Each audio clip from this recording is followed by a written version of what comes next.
26મી જાન્યુઆરી પ્રજાસત્તાક દિવસના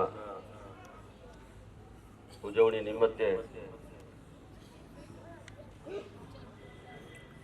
મદ્રેસાના ગ્રાઉન્ડમાં ઉપસ્થિત તમામ મૌલાનાશ્રીઓ,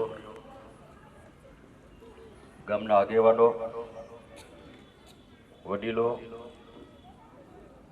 મારી માઓ બહેનો, વિદ્યાર્થી ભાઈ બહેન,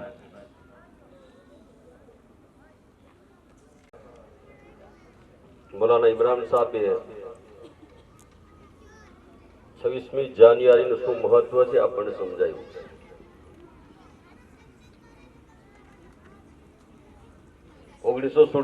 ની 15મી ઓગસ્ટના દિવસે આપણો દેશ આઝાદ થયો અને આઝાદી ઘણા બધા લોહી રેડાણા, કઈ ઉલમાઓ શહીદ થયા, હિન્દુ મુસ્લિમ શીખ ઈસાઈ સાથે મળીને આઝાદીનો જંગ લડ્યો. 200 વર્ષનો અંગ્રેજના શાસન પછી આ ભારત દેશ આઝાદ થયો. આઝાદ થયા પછી હિન્દુસ્તાનના બે ભાગલા પડ્યા, પાકિસ્તાન અને હિન્દુસ્તાન. પાકિસ્તાનને મુસ્લિમ રાષ્ટ્ર જાહેર કરવામાં આવ્યું, જ્યારે હિન્દુસ્તાનમાં દરેક કોમ, દરેક ધર્મ, દરેક જાત ના લોકો અહીં વસવાટ કરતા હતા. ત્યારે આપણા દૂરંદેશી નેતાઓએ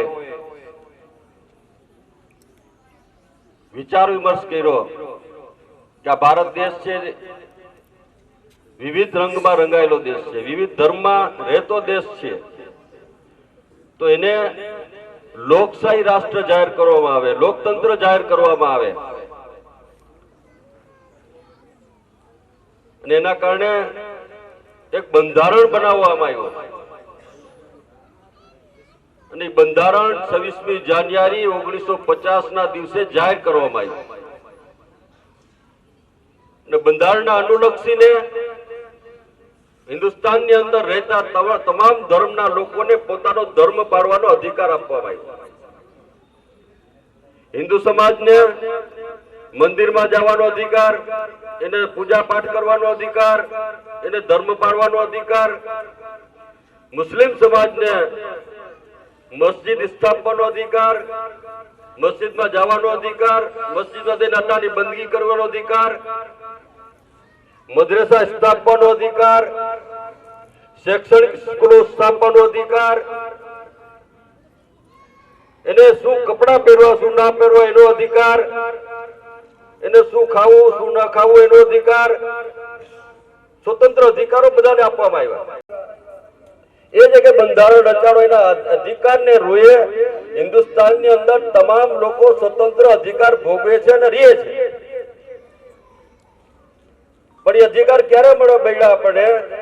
કે જ્યારે આપણા પૂર્વજોએ આ દેશની સ્વતંત્રતા માટે, આઝાદીની લડાઈ માટે ખૂબ મોટો ભોગ આપ્યો.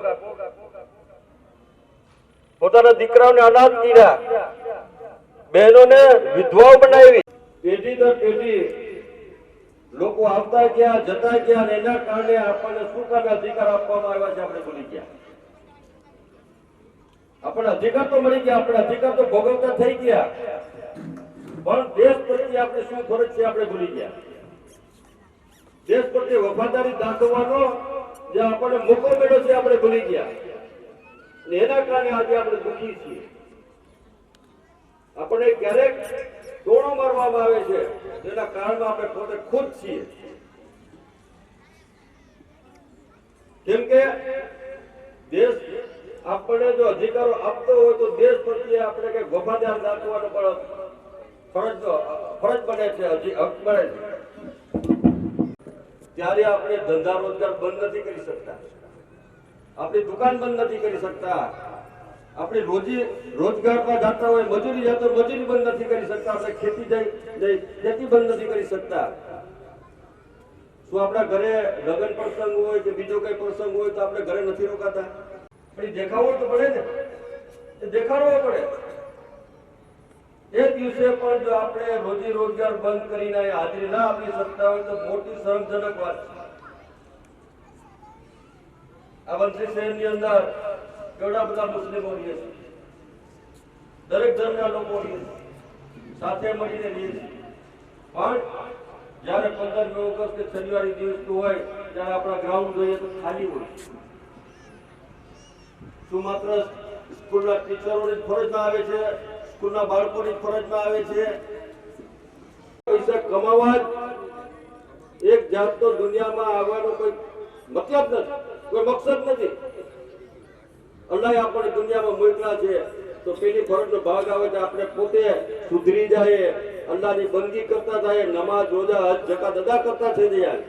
બીજી ફરજનો ભાગ આવે છે આપણે કુટુંબ, ફેમિલી, ઘર, એ સુધારવાની જવાબદારી આપણી છે.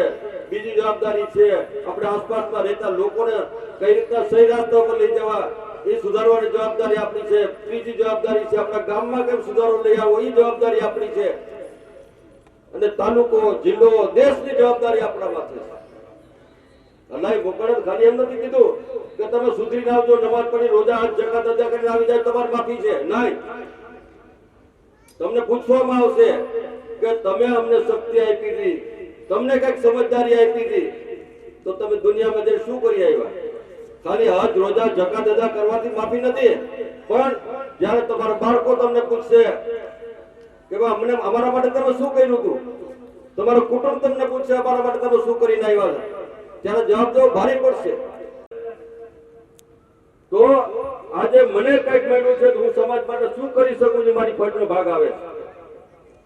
કોઈ સંસ્થા ચાલતી હોય, કોઈ મદ્રસો ચાલતો હોય, એના સામે આંગળી ચીંધી છેલી છે કે આ ટ્રસ્ટીઓ શું કરે છે, ટીચરો શું કરે છે, બીજા શું કરે છે, આંગળી ચીંધી છેલી કે હું શું કરું છું મારે જોવાનું, હું શું કરું છું. પોતાની અંદર ઝાંકીને જુઓ તો ચાલતી હોય વંશની અંદર અવડા બાળકો તમારી સામે સાંસ્કૃતિક કાર્યક્રમ રજૂ કરતા હોય તો એના સામે તમને એમ ના થાય કે આપણી સંસ્થા છે. આજે બાળકો આપણે નથી મોકલતા, કારણ કે બીજી સંસ્થામાં એમ થાય છે કે સારા કપડા, બૂટ, મોજા અને ભણી ઠરીને લોકો જાય છે તો દેખાદેખીના જમાનાની અંદર આપણે બીજી સ્કૂલમાં આપણા બાળકોને મોકલીએ છીએ. પણ આ સંસ્થામાં કઈ રીતના સુધારો આવશે, આ સંસ્થાની અંદર આપણા બાળકો કઈ રીતના ભણે છે તો આપણી નજર સામેની વસ્તુ છે ને, તો શા માટે આ સંસ્થાને આપણે આગળ ના લઈ આવી શકીએ? શા માટે આજ પાછળ આ સંસ્થા આપણી પોતાની છે લેવાનું આપણે એટલે વિશેષ ના કહેતા ઘણો સમય થઈ ગયો છે. આજે માત્ર એટલું જ કહું છું કે આપણે બધાએ સાથે મળીને વિચારવું પડશે આ સંસ્થાને આગળ કઈ લઈ જવી. આવો ને, આવો મેદાનમાં આવો. આપણા મેદાન છે, આ પોતાની સંસ્થા છે, આ પોતાનું ઘર છે. આવીને સંસ્થાની કઈ રીતે પ્રગતિ કરે છે ચર્ચા કરો ને. એટલે આ ગામમાં સમજદાર લોકો પણ ઘણા છે. હું તમામને આહવાન કરું છું કે ભવિષ્યની અંદર આ સંસ્થાને જો આગળ લઈ જાવી હશે તો આપણે પોતે જ ભોગ આપવો પડશે, વંશલી વાળાએ પોતે ભોગ આપવો પડશે અને આવીને આ સંસ્થા માટે શું કરવું છે એનું આયોજન કરવું પડશે. વિશેષ કઈ ના કહેતા આપ સૌ ઉપસ્થિત થયા, બાળકોએ ખૂબ સારું સાંસ્કૃતિક કાર્યક્રમ આપ્યો એ બદલ આપ સૌને શુભેચ્છા આપી વિરમું છું. અસ્સલામુ અલૈકુમ.